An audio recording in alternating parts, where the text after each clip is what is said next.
Doug Wiley with Police1. I'm here with Jon Turbett, and we were talking a little bit earlier about non-custodial interviews and interrogations.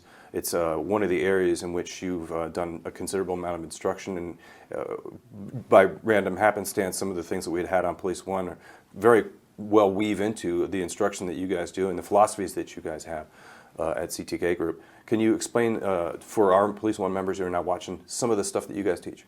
Absolutely. We are very passionate about non-custodial interrogation in particular, and it's not that we are Miranda haters or we're trying to circumvent Miranda. To the contrary, we realize that the Supreme Court had a purpose, and it's a good purpose, in giving us Miranda and those protections.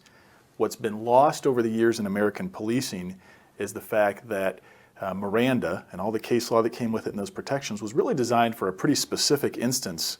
And the problem is that we as officers and prosecutors and departments have extrapolated that, and we've overread Miranda. I like to say we've misused and abused Miranda for years, and that has now become the norm, unfortunately. And so what the CTK Group is we're trying to hearken back to days when we were actually thinking through, when should we read Miranda? When shouldn't we read Miranda? And how does that change tactically what we're going to be doing in an interview with people? Right. So, for example, when do you not Mirandize someone, and when do you? Now, we can't etch this in stone, and none of this is going to be fully and complete, right? That's right. Fully and completely explained, but given a couple of examples that officers perhaps are getting incorrectly now. You bet.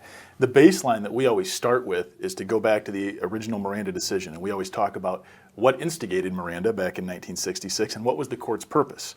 And the purpose was to balance allowing police to do good police work and get confessions, and yet they said when you bring somebody into police custody, when they lose the ability to get up and walk away and terminate that interaction, and you're trying to interrogate them, they need protections. Hence, the rights that come through Miranda, and that's right and that's correct.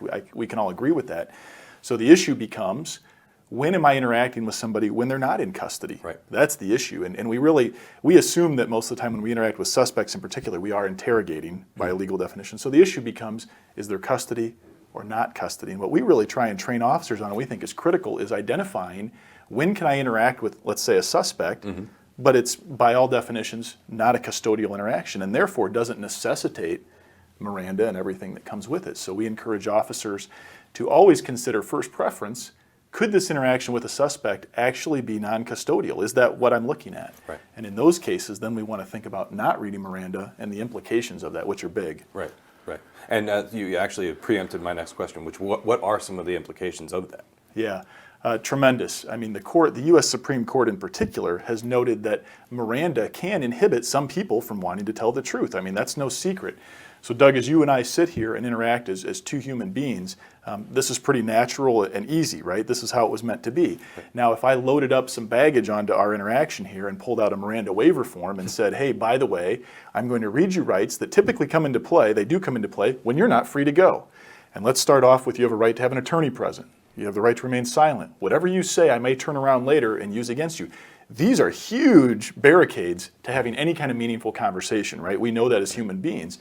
So when we read Miranda unnecessarily, our argument is you're moving things from a very natural human interaction where it would be easier for someone to tell the truth, and we've placed it in a situation where it's now much more encumbered and less likely that somebody would want to tell you the truth. Right. Outstanding information. We definitely share philosophies on this stuff. I'm really glad you guys are doing the instruction you're doing, and that we have had the opportunity to learn from your great wisdom. You bet. Thank Nice you, to Jon. meet you, Doug. Thank Appreciate you. it. Doug Wiley with Police1.